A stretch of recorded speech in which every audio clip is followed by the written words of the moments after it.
Good morning, good morning, sir. Good morning, sir. Good morning, sir. Good morning, sir. Good morning, sir. Good morning बेटा, good morning. Good Yes, morning, sir. good morning, sir. Good morning students, good morning.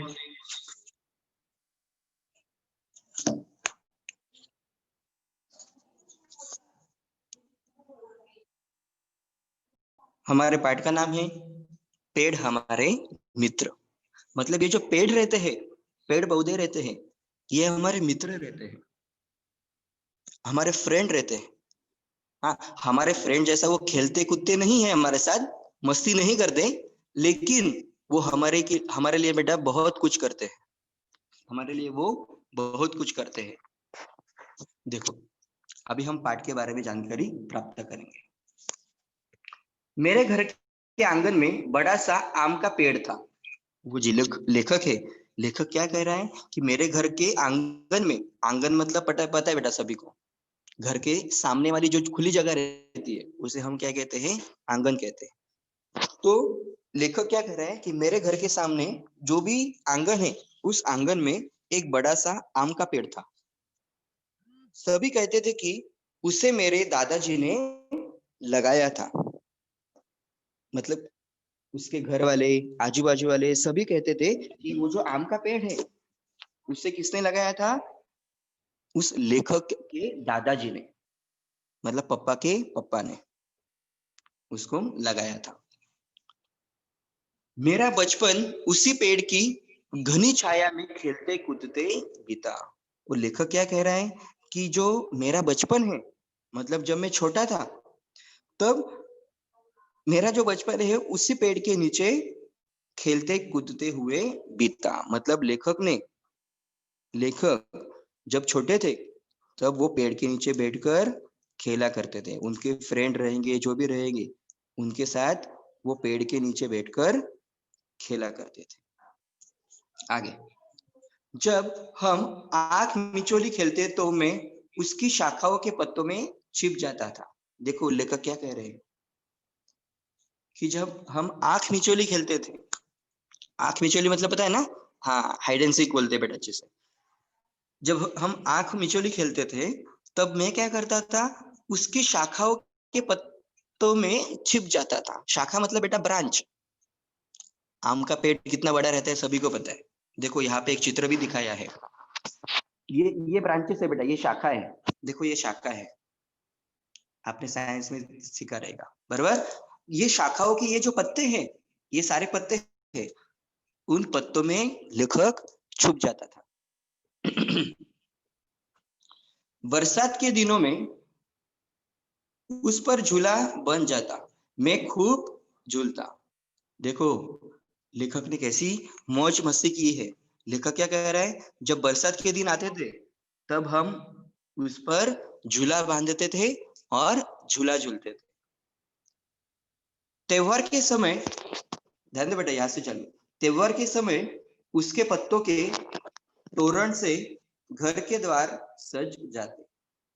आप सभी को पता है जब त्योहार रहता है, दशहरा रहता है, दिवाली रहती है, बराबर ना, तब हम घर के जो मेन दरवाजा रहता है, वो दरवाजे पे हम क्या करते बेटा, तोरण लगाते हैं, बराबर ना. हाँ, तो वो जो तोरण रहता था वो इस आम के पत्तों का ही बनता था. आपने भी तोरण बनाया रहेगा जिसमें हम क्या करते हैं, झंडू के फूल लगाते हैं और बीच में आम के पत्ते लगाते हैं. एक झंडू का फूल रहता है, एक आम का पत्ता रहता है, एक झंडू का फूल रहता है, एक आम का पत्ता रहता है. उससे तोरण बनाते हैं. और लेखक ने भी वही किया था. उसी पत्तों के सहारे, मतलब उस आम के पत्तों के सहारे उन्होंने तोरण बनाए थे. न जाने कितने पक्षियों के घोंसले इस पेड़ पर बने होते हैं. पेड़ इतना बड़ा था कि बहुत सारी पक्षी, बहुत सारे बर्ड्स उस पेड़ पर रहते थे. उनका घोंसला था. घोंसला मतलब बेटा नेस्ट, बराबर. उनका घर उधर था, वो पेड़ के ऊपर. सुबह शाम पक्षियों का कलरव सुनाई देता. मतलब कलरव मतलब क्या बेटा? आवाज। मतलब सुबह और शाम बहुत सारे पक्षी उसके ऊपर बैठते थे और वो सारे पक्षियों का आवाज उस लेखक को सुनाई देता था। हम भी कभी कभी महसूस करते हैं, कभी कभी क्या होता है, बहुत सारे पक्षी रहते हैं, बहुत सारे बर्ड्स रहते हैं, हमारे घर के ऊपर बैठ गए तो बहुत जोर जोर से क्या करते हो, चिल्लाते हैं, मस्ती करते हैं। सेम ऐसे ही क्या होता था, उस आम के पेड़ों के ऊपर सुबह और शाम वो पक्षी बैठे थे और उनका जोर जोर से आवाज आता था। एक मिनट। हाँ, आम की बौर आते ही इसकी खुशबू से वातावरण महक उठता।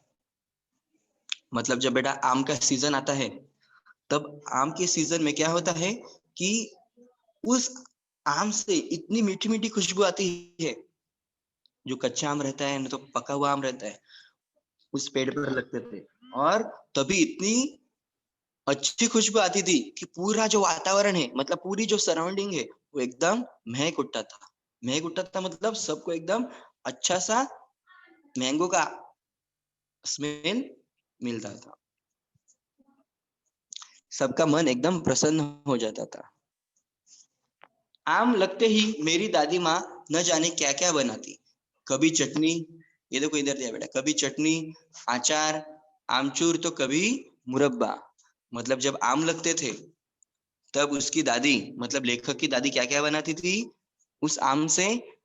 कभी कभी चटनी बनाती थी, अचार बनाती थी, आमचूर बनाती थी, तो कभी मुरब्बा बनाती थी। ये आमों से बनती है। आम कौन सा भी रहने दो, पका हुआ नहीं तो कच्चा। कोई कोई चीजें कच्चे आम से मिलती है, कोई कोई चीजें पके हुए आम से मिलती है। आम पकते ही पूरे घर में आम की खुशबू फैल जाती। हमारे आंगन से जो भी गुजरता, एक मिनट, हमारे आंगन से जो भी गुजरता दादी उसे बिठाकर आम चूसने को देती।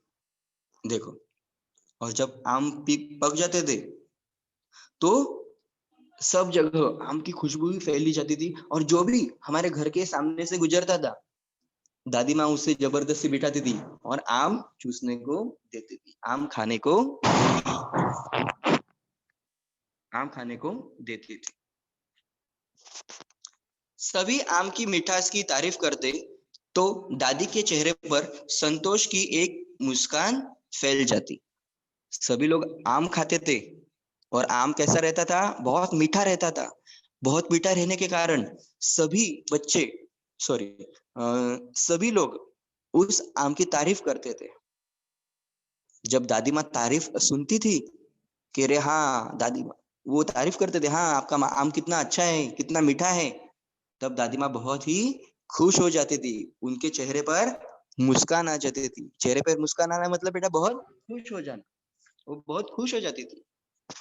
एक तरह से मेरा भी उस आम के पेड़ से विशेष लगाव था। मतलब वो जो लेखक कह रहा है, लेखक क्या कह रहा है कि दादी माँ उसकी ख्याल रखती थी, आम से बहुत सारी चीजें बनाती थी जैसे कि चटनी, अचार, बराबर, लेकिन मेरा भी उस आम के पेड़ के साथ कुछ विशेष लगाव था। विशेष लगाव रहना मतलब बेटा कि मतलब लेखक को भी लग रहा था कि हाँ ये आम का पेड़ मेरे लिए भी अच्छा है, मैं भी इसके साथ खेलता हूँ, बराबर। आगे, मेरी 10वीं तक की पढ़ाई गांव में पूरी हो गई। आसपास कोई अच्छा कॉलेज न होने के कारण पिताजी ने मुझे शहर भेज दिया। देखो, लेखक अभी थोड़ा सा बड़ा हो गया बेटा, उसने 10वीं की कक्षा पास कर ली, 10th स्टैंडर्ड पास हो गया, लेकिन आगे की पढ़ाई करने के लिए गांव में अच्छा सा कोई कॉलेज नहीं था।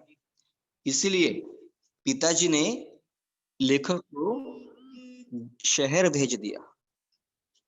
आगे की पढ़ाई करने के लिए उसे कहाँ भेज दिया? शहर भेज दिया, मतलब दूसरे गांव में, दूसरे शहर में भेज दिया। वहां मैं हॉस्टल में रहकर अपनी पढ़ाई करने लगा। देखो, घर से दूर चला गया बेटा वो लेखक, उस आम के पेड़ से दूर चला गया और हॉस्टल में रहने लगा। और हॉस्टल में रहते समय मतलब हॉस्टल में रहकर उसने क्या की बेटा अपनी पढ़ाई वो पूरी करने लगा। बीच बीच में जब मैं घर आता तो आम के पेड़ की छाया में सो जाता। वो लेखक क्या कर रहे हैं, जब छुट्टियों में मैं वापस गांव आता था तो उसी आम के पेड़ के नीचे में सो जाता था। उस आम का पेड़ की जो छाया थी उस छाया में मैं सो जाता था, ऐसा लेखक कहता है। आगे देखो, पत्तों की सरसराहट मुझसे बातें करती महसूस होती, उसकी ठंडी हवा मुझे मानो थपकी देकर सुलाती। देखो, जो पत्तों की सरसराहट मतलब पत्तों की जो आवाज है, देखो बेटा इधर सरसराहट शब्द है, पत्तों की जो सरसराहट है मतलब पत्तों की जो आवाज है वो मुझसे मुझसे बातें करती महसूस, मतलब उसे ऐसा लगता था। आपने कभी देखो बेटा गांव में देखा रहेगा, बहुत बड़ा सा पेड़ रहता है, जोर से हवा आई तो उस पत्तों की आवाज आती है, बराबर ना? जैसे जोर जोर से हवा आती है उन पत्तों की भी आवाज आती है। तो लेखक क्या कह रहा है, जब उन पत्तों की आवाज आती थी तो मुझे ऐसा लगता था कि वो मेरे साथ बात ही कर रहे। उसकी ठंडी हवा मुझे मानो थपकी देकर सुलाती।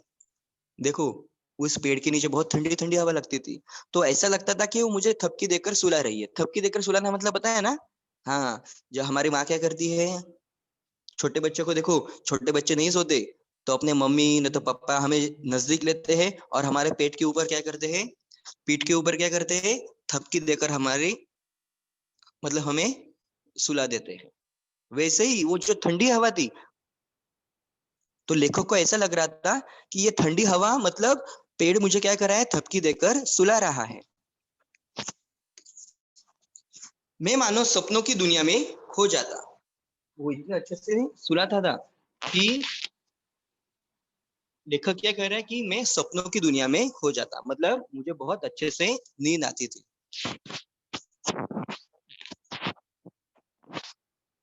सभी कुछ यथावत चल रहा था, इस बीच दादाजी की मृत्यु हो गई। देखो लेखक क्या कह रहा है, सब अच्छे से चल रहा था लेकिन अचानक दादाजी की मृत्यु हो गई, उनके दादाजी गुजर गए। हमारे घर की रौनक मानो उनके साथ ही चली गई। देखो लेखक क्या कर रहा है कि जैसे दादाजी गुजर गए, हमारे घर की जो रौनक थी, रौनक मतलब बेटा जो खुशहाली का जो माहौल रहता है, खुशी का जो माहौल रहता है वो चला गया, सब गुमसुम रहने लगे। मेरा मन बहुत दुखी हो गया। लेखक बोल रहा है मुझे भी बहुत दुख हुआ, लेकिन समय कब रुकता है। मैं भी कॉलेज की पढ़ाई पूरी करके विदेश चला गया। इस बीच पिताजी के पत्र आते रहते। देखो बेटा, लेखक के दादाजी गुजर गए लेकिन लेखक क्या बोलता है, समय किसके लिए नहीं रुकता, जो चीज होनी है वो होके ही रहती है। बिना दुख जताए लेखक ने अपनी पढ़ाई चालू रखी और आगे की पढ़ाई करने के लिए वो विदेश चले गए। विदेश मतलब बेटा दूसरे देश में चले गए। जब वो दूसरे देश में जाते थे तब लेखक के पिताजी का पत्र उन्हें बीच बीच में आता ही रहता था। वो टाइम पे बेटा टेलीफोन मोबाइल फोन नहीं रहेंगे। पहले के जमाने में आपको पता है किसका उपयोग करते थे, पत्र का ही उपयोग करते थे। तो लेखक कह रहा है कि बीच बीच में पिताजी के पत्र आते रहते थे। आगे, बरसात के दिन बीतने के बाद पिताजी का पत्र आया। उन्होंने लिखा था कि घर की हालत खराब हो गई है, तुम्हारी पढ़ाई के कारण इसे आगे टालता रहा, तुम्हारी पढ़ाई भी पूरी हो गई है, इसलिए नया घर बनाने का विचार कर रहा हूँ। दरवाजे तथा खिड़कियां बनाने के लिए आम का पेड़ कटवा दिया है। देखो बेटा क्या किया,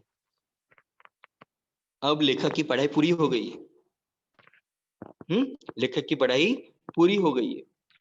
एक दिन क्या हुआ, मतलब बरसात के दिन थे। बरसात के दिनों में क्या हुआ, एक बार पिताजी का पत्र आया। उस लेखक को पिताजी का पत्र आया और पत्र में क्या लिखा था कि घर की हालत खराब हो गई है। घर की हालत खराब होना मतलब किधर खिड़की टूटी है, किधर थोड़ा सा दरवाजा को क्रैक आया है, दीवार टूटी है, दीवार को कलर ही नहीं है, ऐसे थोड़ी सी घर की हालत खराब हो गई है। लेकिन अभी तक तुम्हारी पढ़ाई चालू थी, पढ़ाई के लिए पैसा लग रहा था, इसलिए मैंने घर में मतलब घर की मरम्मत के लिए ज्यादा पैसा खर्च नहीं किया। लेकिन अभी तुम्हारी पढ़ाई पूरी हो गई है, इसलिए नया घर बनाने का विचार कर रहा हूं। दरवाजे तथा खिड़कियां बनाने के लिए आम का पेड़ कटवा दिया है। देखो पिताजी ने क्या कहा, दरवाजा बनाने के लिए, खिड़कियां बनाने के लिए जो फर्नीचर लगता है, लकड़ी लगती है, उसके लिए मैंने आम का पेड़ कटवा दिया है, ऐसा पिताजी ने उस लेखक को कहा। फिर आगे क्या हुआ देखो। यह पढ़कर पत्र मेरे हाथों से गिर गया। मतलब पत्र गिर गया मतलब उसे बहुत शौक लगा। अरे मतलब मेरे बचपन का साथी आम का पेड़, इसको पिताजी ने काट दिया। उसे बहुत दुख हुआ। कुछ समय बाद में घर गया तो मुझे घर का आंगन बहुत ही सूना सूना लगा। मेरा मन बहुत ही विचलित हो गया।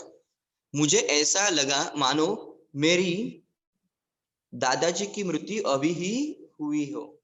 देखो बेटा, लेखक क्या कह रहा है, जब छुट्टियों में मतलब थोड़ी दिन के बाद वो वापस गांव गया अपनी माँ और पिताजी के साथ रहने के लिए, तो लेखक को ऐसा लगा कि मतलब बहुत सुना सुना लगा। उधर आम का पेड़ नहीं था, आम का पेड़ तो काट दिया था, इसलिए लेखक को बहुत सुना सुना लग रहा था। कुछ तो वो मिस कर रहा था। घर की रौनक भी चली गई थी। ऐसा लग रहा था कि दादाजी की मृत्यु अभी हुई हो।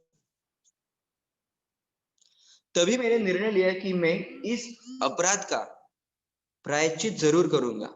मैंने अपने पिताजी को बताया कि मैं खाली पड़ी जमीन में पौधे लगाऊंगा, जिससे यह धरती हरी भरी बनी रहे।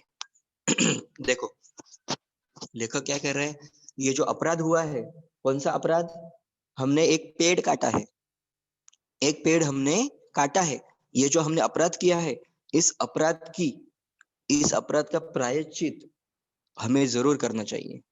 उसने तुरंत ही पिताजी से कहा कि हमारे घर के आंगन में जो भी खाली जमीन पड़ी है, उसमें उस जमीन में मैं क्या लगाऊंगा, पेड़ लगाऊंगा। ताकि ये जो धरती है, धरती मतलब हाँ, ये जो हमारी धरती माँ है वो कैसी रहेगी, हरी भरी रहेगी। हमारा जो आंगन है वो हरा भरा रहेगा। हमारे आने वाली पीढ़ी को भी मेरे दादाजी द्वारा लगाए पेड़ की तरह फल फूल मिल सके। देखो ये जो आम का पेड़ रहता है ना बेटा, आम का पेड़ ऐसा नहीं रहता कि आज मैंने लगाया और 5-6 सालों के बाद, 3-4 सालों के बाद उसको तुरंत ही आम लगने स्टार्ट हो जाते हैं, ऐसा नहीं रहता। बहुत साल होने के बाद उसको क्या होते हैं, फल फूल लगना शुरू होता है।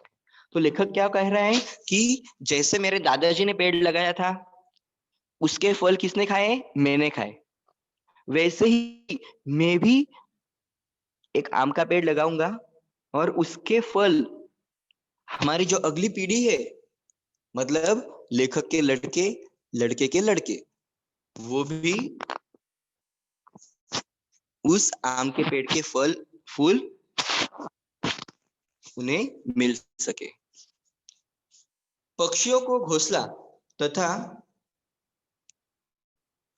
एक मिनट, हाँ,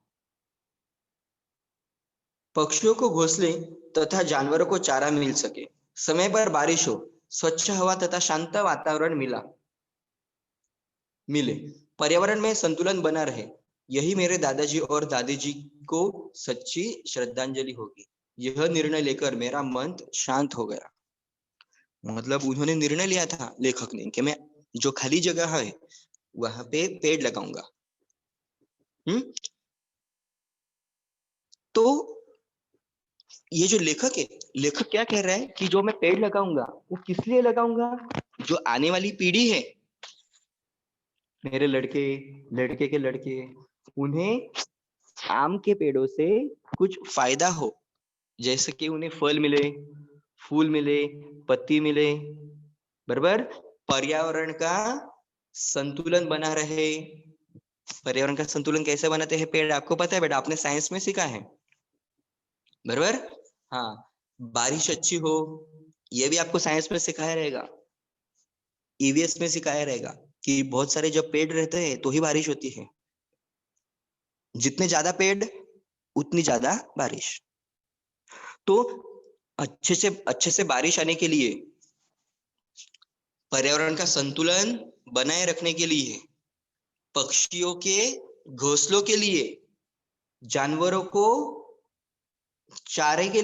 के चारे के लिए, और हमारी आने वाली अगली पीढ़ी के, मतलब अगली पीढ़ी को फल और फूल मिलना चाहिए। ये सभी कारण थे लेखक को आम के पेड़, मतलब नया पेड़ लगाने के। यह निर्णय लेकर ये जो लेखक है वो लेखक का मन शांत हो गया। मतलब उसे अच्छा भी लग रहा था कि हाँ, मैंने जो गलती की थी, मैंने मतलब मेरे पिताजी ने जो गलती की थी, अपराध किया था आम के पेड़ काटने का, उसका सच में मैं क्या करने वाला हूँ? प्रायश्चित करने वाला हूँ। और जब मैं ये लगाऊंगा तो ही सच्ची श्रद्धांजलि में अपने दादाजी और दादी जी को दे सकूंगा। समझ में आया? ऐसा था बेटा ये आज का हमारा